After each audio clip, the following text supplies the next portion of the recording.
नमस्कार विद्यार्थी मित्रांनो, मी प्राध्यापक संदीप गाडेकर आज तुमच्या समोर एक छानशी व्हिडिओ घेऊन आलेलो आहे। सध्या चर्चा चालू आहे ओबीसी आरक्षणाची। चला बघूया ओबीसी आरक्षणाबाबत काय आहे, कधी सुरुवात झाली, याचा जन्म कधी झाला। तर सुरुवात करूया। सर्वात पहिलं मी ते लिहून ठेवलं बघा, मंडल आयोग। काय आहे मंडल आयोग, म्हणजे काय आहे तर त्याच्याबद्दल थोडक्यात समजून घेऊया।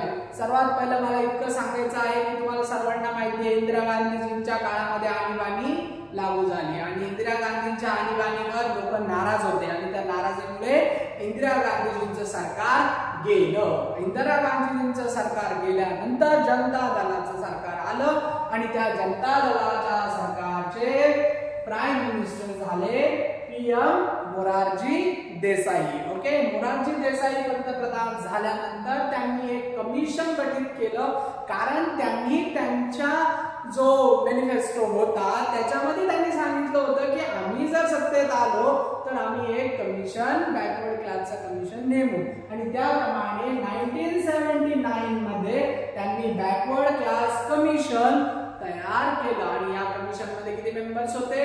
5 मेंबर्स होते आणि त्या 5 मेंबर्स पैकी एका व्यक्तीची अध्यक्ष म्हणून नेमणूक केली होती, त्यांचं नाव होतं बीपी मंडल। काय?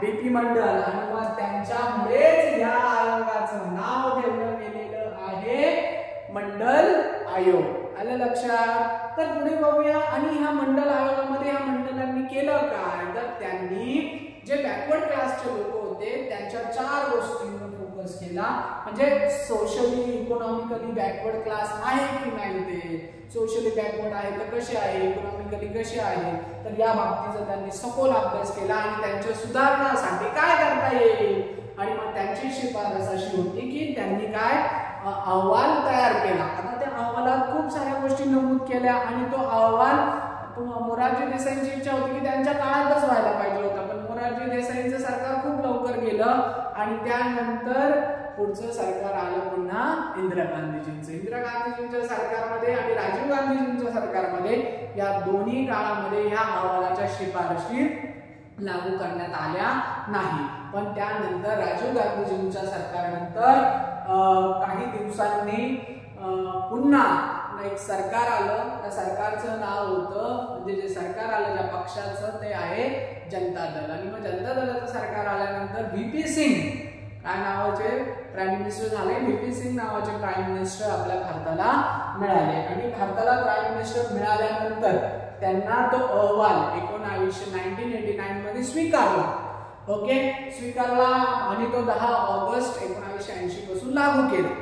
आता अहवाल आल्यामुळे बघा आता पण बऱ्याचशा गोष्टी चालू आहेत, त्याप्रमाणे तेव्हा सुद्धा बऱ्याचशा गोष्टी चालू होत्या आणि मग विरोध झाला। हे सगळं प्रकरण न्यायालयात गेलं।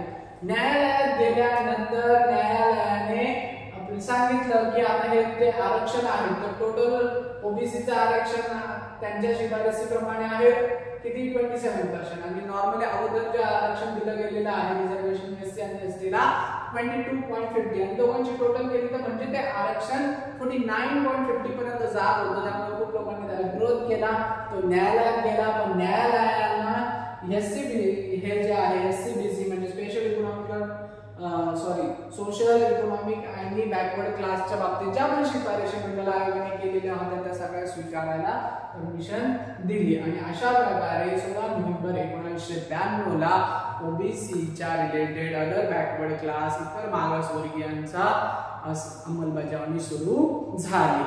अशा प्रकारे हा मंडल आयोग होता आणि अशा प्रकारे ओबीसी या आरक्षणाचा जन्म झाला। Thank you so much.